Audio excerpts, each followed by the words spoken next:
Yeah, okay, so I'm Richard Davis, 25 years in e-commerce, and I'd like to talk to you about my journey and some of the things I've learned along the way.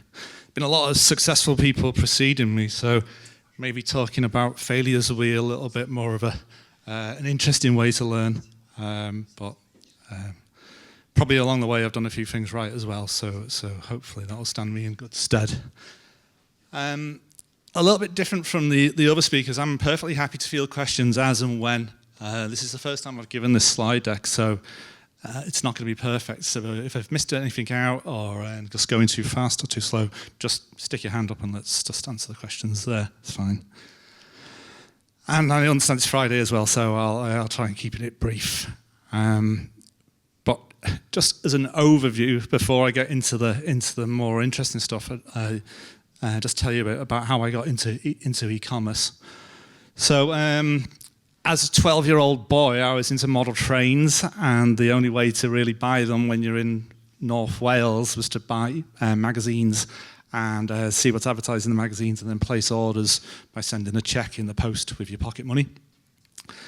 And by the time I'd got into university to do computer science, I'd kind of lost interest in model trains, but my dad was still a fan. So he would have me go into a shop in Liverpool called Hatton's, where they were a big retailer who I myself used to order from, and buy stuff for him before I went back every term. And in 1999, when I was in there, then I just noticed that this company was really interesting because even though it was a really dingy-looking shop, every time I went in, it was full of people, and there was telephones ringing and people very busy.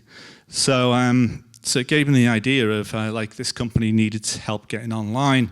So rather than buying my daddy's stuff, I asked for an introduction to the owner, and got an introduction to the owner and said, "You need to be selling online." He said, "Yeah, I know, but I don't know how to do it." So I gave that some thought and realised that there was going to be plenty of other people in that position.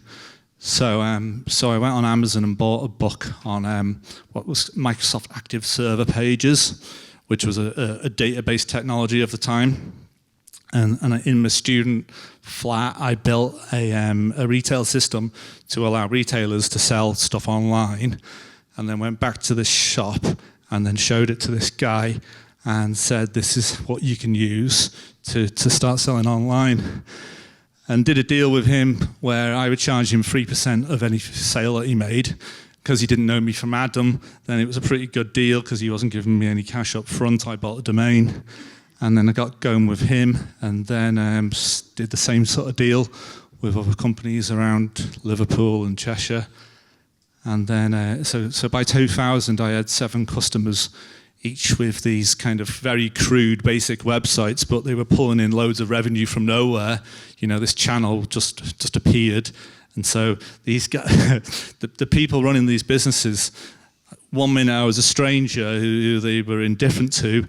Next minute, when I'm walking in, they'd be running across the shop and giving me high fives and hugs because all this money was just pouring in. And so we'd set up a fax machine if they didn't have one, and my orders would arrive on fax machines.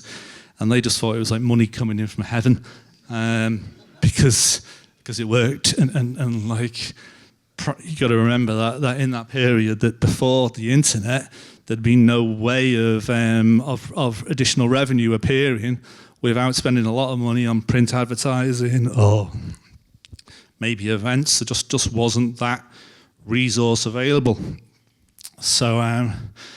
So then by 2001, Hatton's, the model railway company, was my biggest turnover client, about £2 million a year in sales, so maybe about £60,000 a year commission from them. And they were doing particularly well, and probably they were doing well because I quite liked helping them sell model trains. I had other people selling other interesting stuff, but not really that much interest to me. So anytime I was with the people from Hatton's and listening to what their customers were saying they didn't like about the site, I always gave additional attention to, because I kind of cared more about Hatton's customers than any of the others who were selling car parts or whatever. So then fast forward then to 2008, Hatton's is doing, maybe about 8 million a year. And so with the other 7 clients, I sold them my software. So let's say that they were paying me commission of maybe 30 grand or 40 grand a year.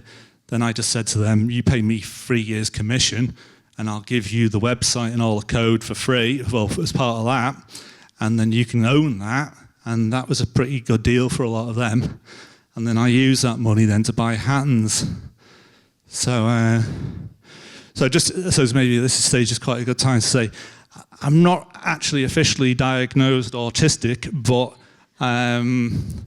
building Shopify in 1999 in my bedroom on my own, 7 years before Shopify started, and then giving it away for buttons because I wanted to run a model railway company. I don't really need to see a doctor.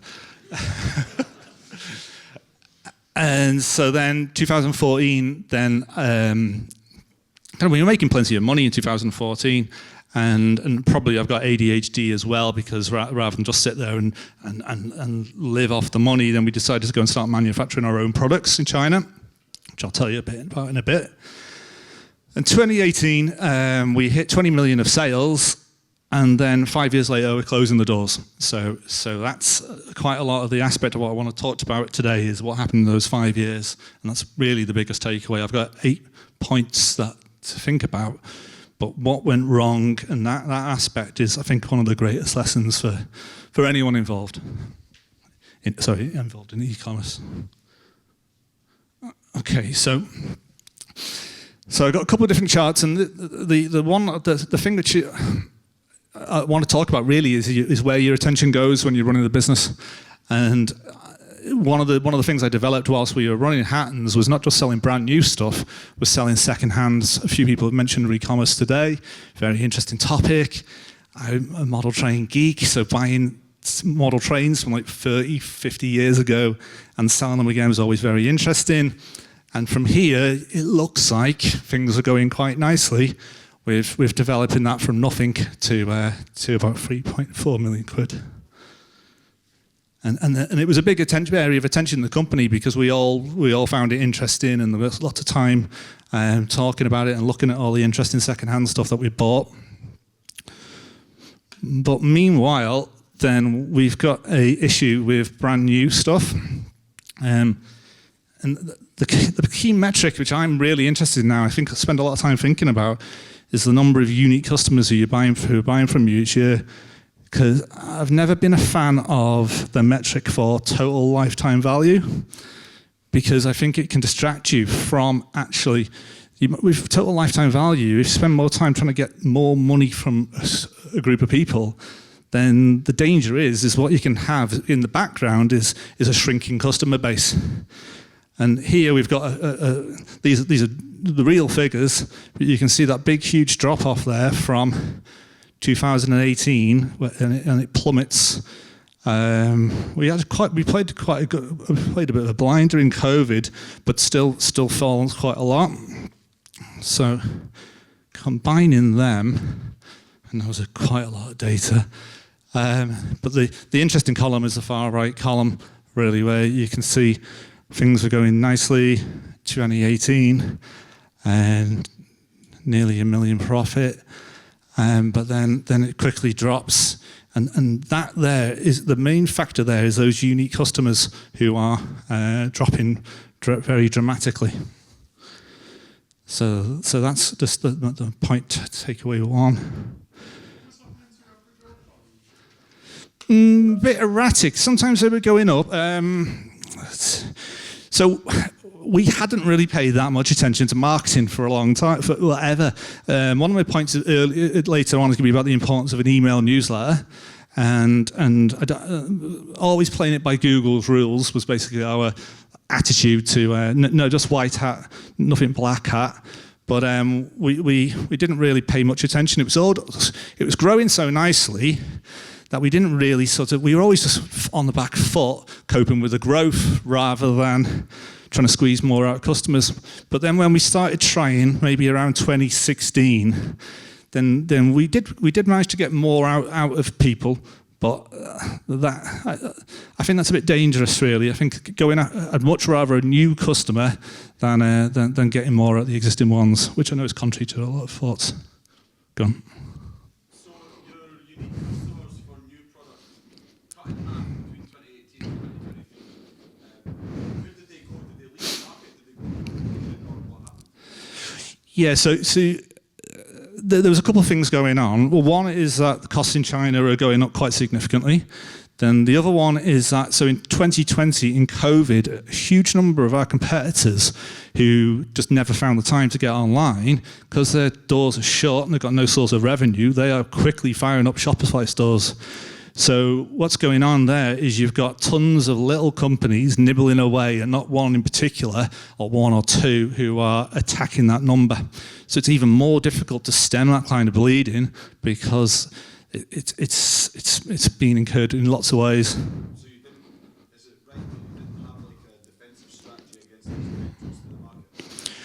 One of the truths is that because I was so into selling pre-owned model trains, and also starting a new business in America and blah blah blah, then I wasn't watching that revenue, brand new revenue as closely enough. So this table was only developed in about September 23, when I got my senior managers together, said, we have got a problem and I'm thinking about shutting this down. And the senior managers saw that, and some cried because of the situation that they realized that we were in.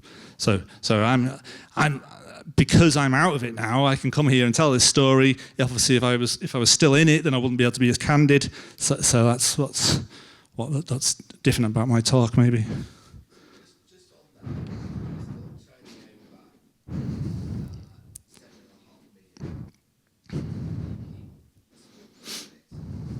Why closing down? Why not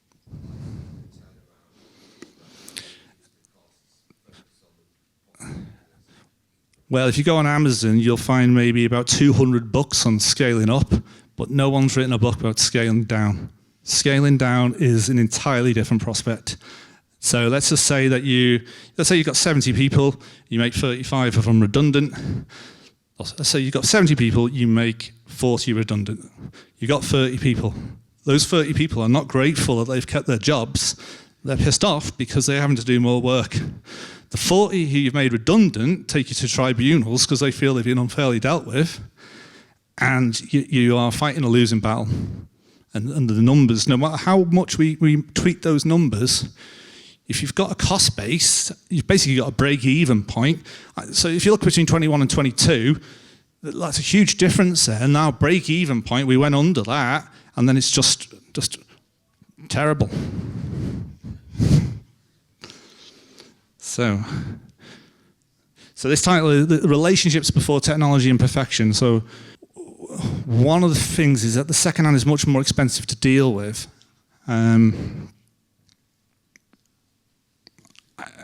So you're saying between 21 and 22, because of that 600k difference in the net profit.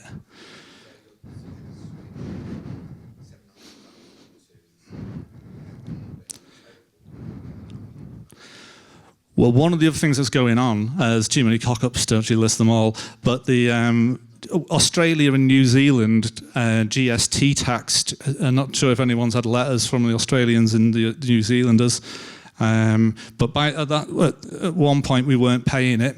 We were just shipping the orders, and then the Australians started expecting 20% of our revenue of the cost, New Zealand 10%. And because we were on a bespoke system, we couldn't click a button and switch on something like Global E. So we hadn't adapted the system, so we were having to absorb a fair chunk of that.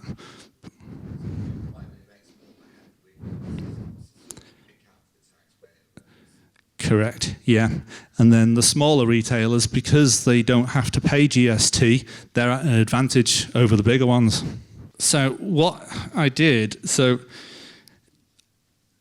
because our manufacturing in China was going so well, and I could see that the competitors were catching us up, then I started to get bolder and got carried away with our own manufacturing. A few people here have talked about how they're selling bog standard stuff that anyone can get hold of, and they're differentiating themselves by devising their own stuff. So the danger there is that you annoy your existing suppliers.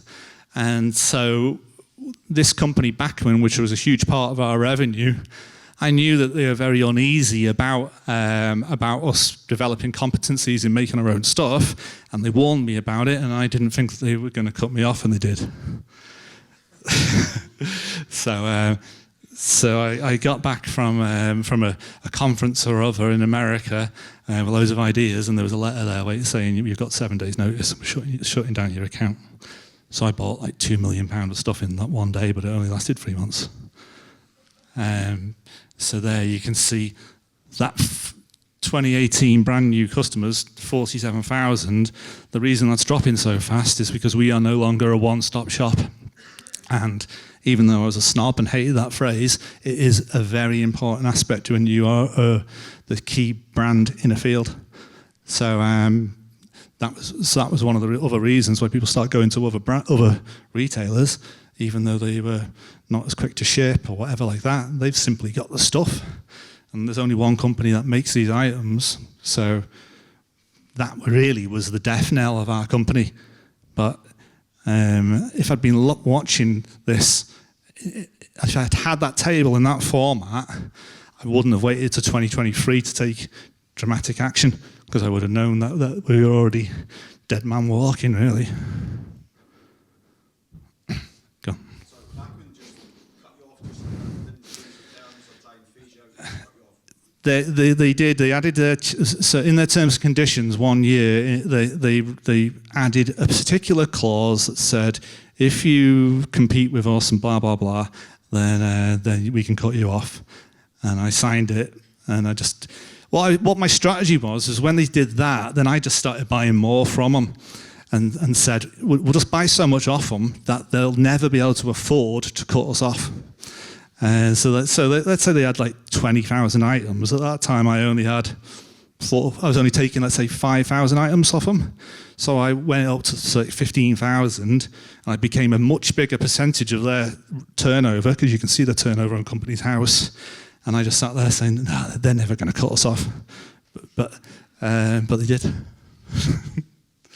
their gamble was that they knew that business would go elsewhere if they cut you off. They were very confident, yeah, that. So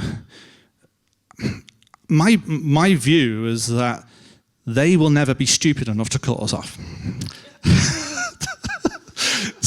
so it was only after they'd sent me the letter and I got him to come to see me that I realised that he just had the guy who'd made the decision had no idea how it all works.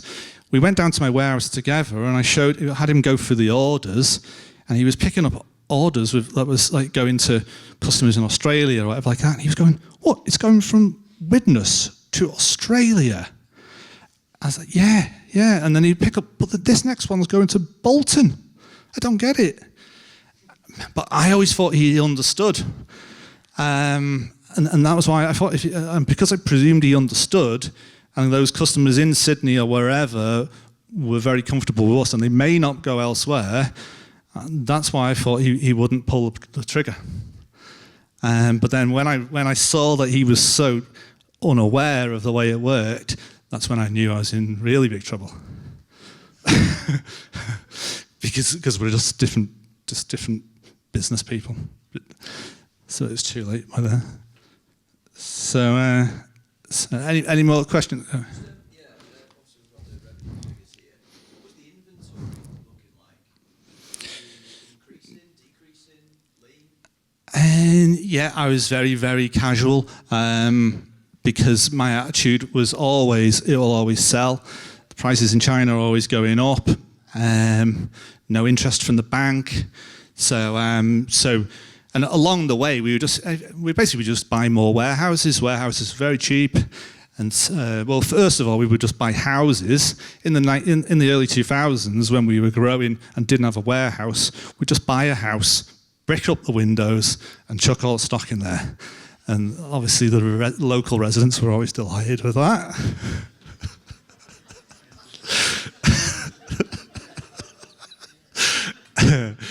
But then we bought a warehouse, and then just I didn't really look at the spreadsheet. I just walked around the warehouse, see it was loads of stock, and just buy another warehouse. So, yeah, it's like space in the house, isn't it?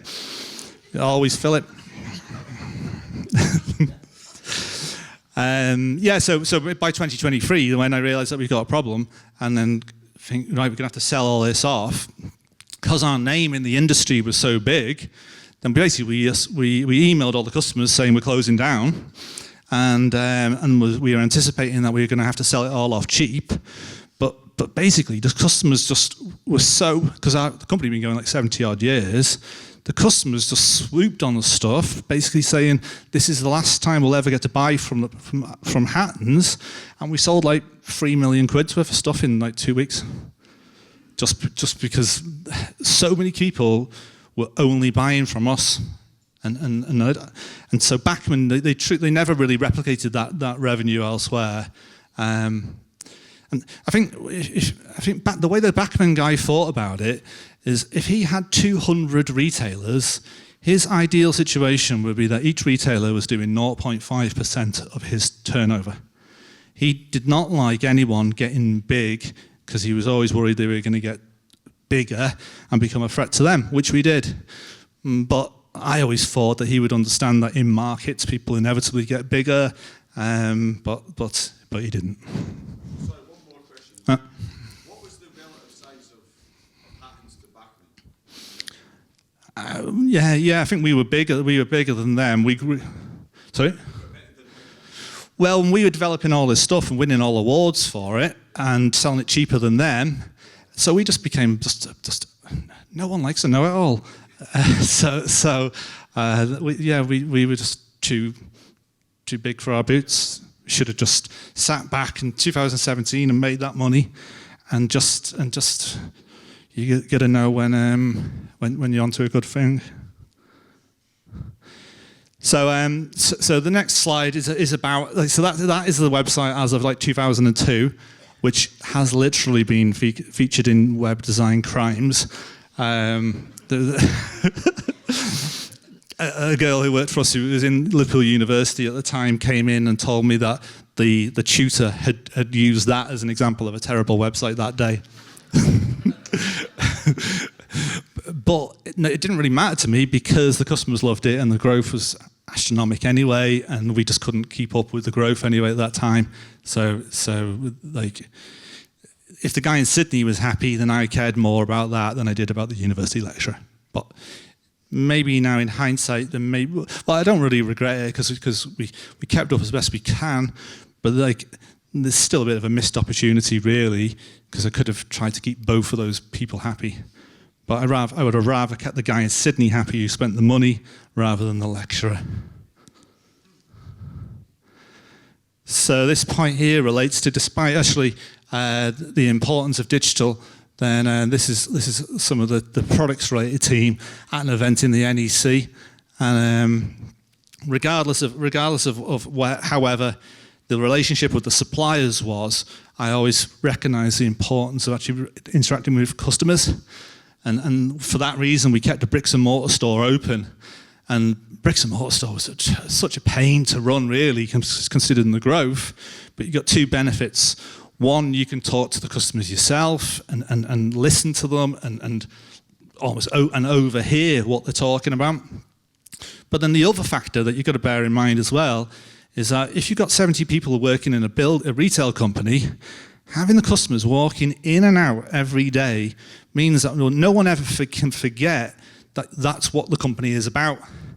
So it's very easy when running a digital enterprise to forget that customers exist, to develop bots to answer all the queries or whatever like that, and customers end up being regarded as a total pain in the arse to a lot of customers, to a lot of retailers. Sorry. So I never wanted that culture to develop. So I always kept on that. And like I say, the customers were generally very interested, and listening to them was usually a lot cheaper than listening to consultants. There's just no point in getting a consultant if you can spend time with customers. That point there about TikTok at the end, I think that for me, it's only a maybe. I don't know whether TikTok and Live is a substitute for meeting someone for real. I mean, for starters, we're all here today for similar sort of thinking, really. But just as long as you doing your utmost to keep the customer in mind. And another thing that I think that put us heads and shoulders against a lot of our competitors. One of my pet hates online is this vague one on the left, where you've got no idea whatsoever how it's going to get to you, and we were always much more specific, as in the one on the right hand side. But I still think I could go further by saying when that shipment's going to arrive. I think that a lot of retailers just don't recognise the importance of the fact that, well, some customers used to walk up to me at an event.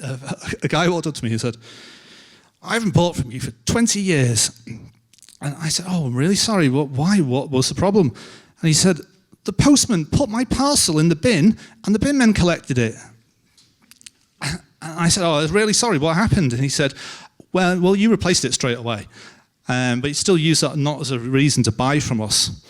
So if he'd been of a different mentality, what I said to him is, you can go to our website and place an order, and you don't have to use Royal Mail. He'd been harbouring that grudge against Royal Mail for 20 years. And that is the mindset of customers out there. So if you've got the clarity that you get on the right-hand side, I think that's a lot better. But I was never one for A/B testing, so potentially maybe there'll be arguments why the Vega one gets people through the checkout faster. Maybe it depends on who you're trying to sell to, but I think it is something to consider. Oops. I mentioned the email earlier. This for us, I think maybe we got an email service very, very early, and we were harvesting emails straight away. I never realised the importance of it until recent years, when you see how much people are spending on online advertising. But I still think it's underappreciated, and that the power that you've got with email and sending pinpoint. The analogy that I always used to the marketing team was, go and have a look at how many people are wandering around the shop and how much time it takes to speak to those people, and then compose a segment in something like Klaviyo and have a similar conversation, but to a group of people. You can have a conversation with a group of 100 people about a particular product, and that pinpoint level of accuracy and customized personalization you can do by email, I think, again, is one of the opportunities that I let slide. So if I could have my time machine, then I would probably be collecting a lot more metrics a lot earlier on, and employing a lot more people to send targeted emails to customers. Which kind of contradicts what I said about lifetime value, but the main point really about the first point is about making sure your unique number of customers is also healthy. Right, this is another expensive lesson. When Derek stole £76,000 worth of stuff. So yeah, the focus of the business is always on growth. Someone starts with us, they're good. Then just give them more responsibility. He was happy to work Sundays in the warehouse. We loved him for it.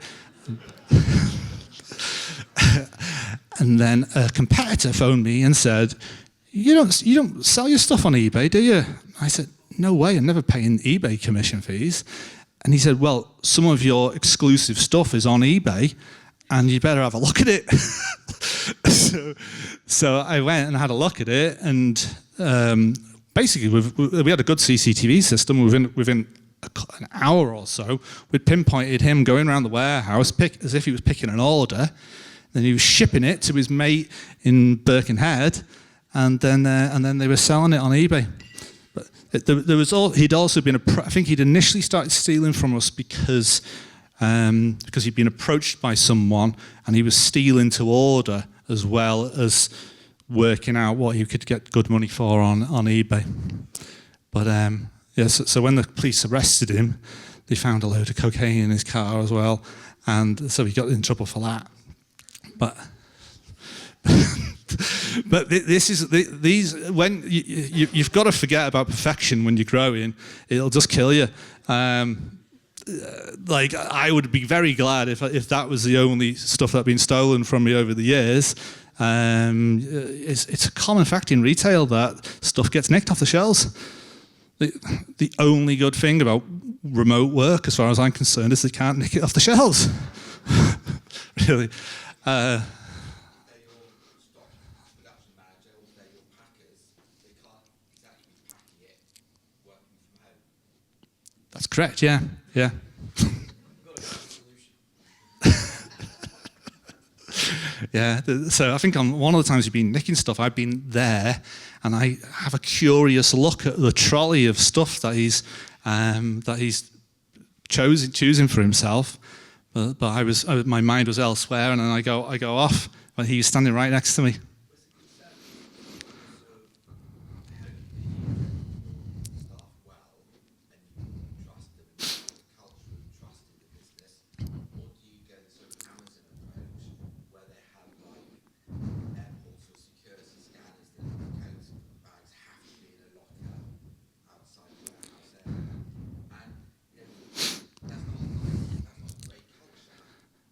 I agree, it's very difficult. I think trust culture is ideal, but it's always going to be open to abuse when someone's got their cocaine habit or whatever it is.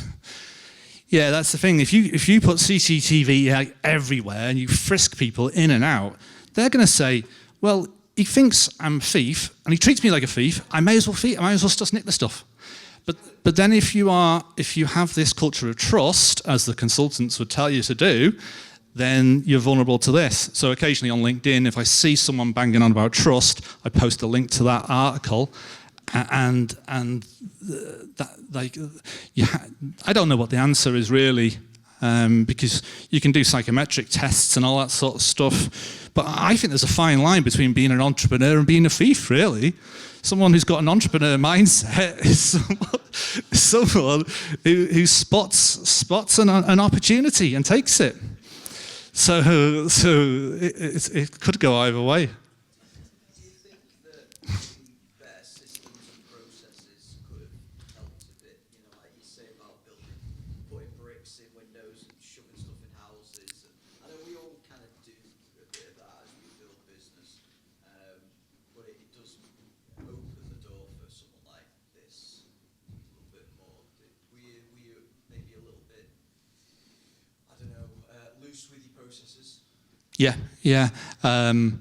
I think that prolific beats perfect, and I think that when you're doing a project, like maybe implementing a new warehouse system, you should get it to 80% and not go for that not go for 100%. In the case of automation, the thing about automation is it actually reduces the number of people who are around. He was stealing from us on a Sunday when it was quieter. So you do reduce the number of people, there's less people to witness what's going on. So I still don't really know what we should have done different, but that is to make people think about what you've got in the warehouse and who these people are. And sorry, it was 76 grand of goods he stole. Yeah. What's the value of the average item that he stole? Like what sort of volume of items had he stolen? So he was going after so I think our average transaction might have been around 200 odd quid. Maybe the average loco might have been 150. He was going after some of the valuable 500 and 600 quid stuff. And how often would that be like stock counting, stock checking? What's the stock management regime like? So if you're holding stock on pallets and replenishing based on reports on what's on the pick face and running it in a kind of like a just-in-time thing, you should always really have one. I've been a bit flippant earlier about buying warehouses, but you should only have one or two on a shelf. So if someone's stealing, really, that's actually a really good way of actually bringing it to light. However, he got round it because he was shipping it off the system. So he was deducting it off, so we never actually realised that we had missing stock. He was the stock production manager. Well, wasn't anyone scrutinising what he was writing off that wasn't ready for sale? Was he not taking the margin down? So he was putting through a false invoice, shipped to his mate in Birkenhead, paid for with a credit note, which we weren't great about reconciling. So there's a fake credit note in there somewhere. But like I say, like, entrepreneurship and thieving are not far apart. So when I talked about the situation with the problems, then I read some stats about people. When people are founding a business, no one ever thinks about the exit, or very, very few people think about the exit. Maybe now that there's more written about businesses, maybe some people are thinking that they're going to look to sell it or whatever like that. But my situation really was I could see like the numbers there we were losing about 40,000 a month. We didn't have anywhere to go. As soon as you start talking about closure, well, you can only start talking about closure when you are pretty damn sure you are going to be closing, because you cannot mess around with people's emotions like that. And also, you're going to get more staffing problems if you are closing the doors. So that was my advice from anyone, because I know it's very, very tough out there at the moment in terms of margins, whatever like that. And like I say, scaling the business down. I mean, I do a lot of like consulting work, whatever like that. But when people ask me about scaling down, the other thing as well to remember when you're scaling down is that you've still got the top team who you're paying top money to. So you're only really going to get rid of some of the cheaper people, which isn't going to really eat into the wage costs in the way that you'd hope. You won't halve the wage costs by halving the staff. You'll only knock 30% off in a good scenario. But then the other people might see that, think, oh, the writing's on the wall, I'm getting out of here, and they'll leave as well. So it's very, very difficult.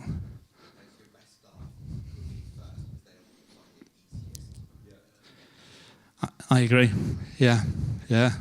So we started looking at all these matrices for evaluating people's skill set to see how you would fairly make people redundant using ACAS guidelines. And it was interesting that the people who scored high were not the people who the managers would have been preferring to keep. The people who the matrices tend to score long-term people who quite often have become complacent and not as motivated. We were looking at people, and it was the more recent arrivals that were still quite engaged with the business. The ones who've been there longer were going to be more expensive to make redundant, but they are also going to be, like I say, the matrix was not going to favour them being selected. So therefore, you are up for much higher chance of getting an unfair dismissal against you. So yeah, the point about Bezos, I think Bezos says that to motivate people at Amazon, to keep them fresh. You know, that day one philosophy that Amazon have got. But so when we sent the email to all the customers, I put my personal email address in there for people to reply to, and we did YouTube broadcasts and interviews, and we were in quite a lot of. My mum was horrified because it was in the Daily Mail that we were closing down. But a customer in America replied and said, this reminds me of the Kenny Rogers song. I didn't know it at the time. And he quoted those lines there and saying that sometimes you just got to know when to walk away. Or run. Yeah. So that's one of the things that I've taken away from it is really, you got to have, if you've got problems, and don't ignore them, or certainly make sure that you are looking for where the problems may be. I would say that some of our problems weren't necessarily even as advanced as an elephant in the room. An elephant in the room is when it is clear to see, but you're not talking about it. I think one of the places where it was clear to see is that our warehouse wasn't as busy as it used to be. So the warehouse manager was asking another manager questions about it. That manager was saying, oh, no, it's just the average order value is going up and the customers are ordering more. So there might be one example there of someone who was ignoring the elephant in the room, but I sincerely believe that I was simply not looking at the right data. But that's one to consider about all these matrices. I was getting, at 6 o'clock every morning, I would get 20 odd emails of data coming in, hardly looking at any of them because there's too much data. But as your business changes, the data that you need to be looking at needs to be different from what it was when you first started. But another mistake I made was that in COVID, the accountant, she moved back to Czech Republic. She moved from being based on site to being working from home. And instead of having a couple of chats with her during the day, then I would seldom have a conversation with her because she just wasn't in my line of sight. So that's me failing to respond to people working remotely. But I should have recognised that having remote people wasn't within my skill set, and I should have realised that I needed a finance person in that building who I could wander into their office a couple of times a day and say, how's it going? Because this kind of theory of, oh, well, people should come to you with problems, I don't agree. I don't think it happens, really. I think if you just situate yourself in your business and make yourself approachable, then you'll be surprised about how many people just muse over things with you, see you in the corridor, say, oh, I meant to talk to you about this.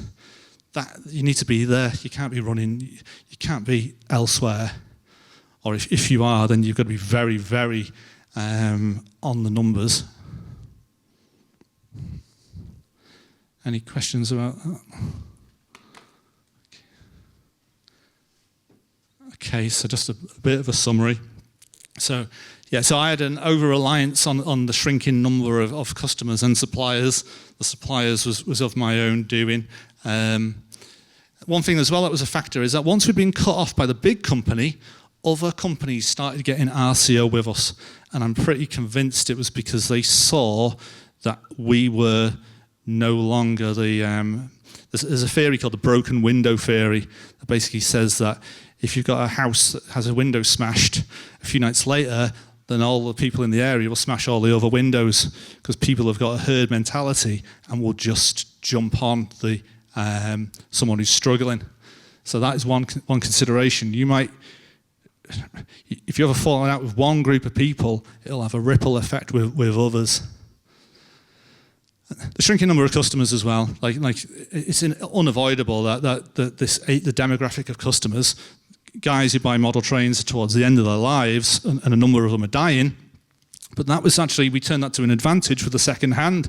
So we were buying, and I never got into second hand for a while because I thought it'd just be too morbid. Of just customers' wives phoning up saying, Albert's fallen off his perch, and what do I do with stuff? But there was actually a lot of people who were just saying, I'm getting too old to even touch it. I want to sell it before I get too old. And they're doing the selling themselves. So I do think that strategy about pre-owned is very, very good. But you just got to watch the costs of processing it because it's an entirely different business from brand new stuff, really. The focus on avoiding the culture of complacency, and I would include myself in that complacency and that attitude of everybody understands that what's going on here, and therefore such and such party isn't going to make that particular decision. So I was much preferring to write code than go down to Leicestershire. The guy from Leicestershire is a Liverpool fan, and I've got loads of friends with Liverpool season tickets. I should have been taking him to Liverpool games and building a relationship with him rather than torpedoing his star products.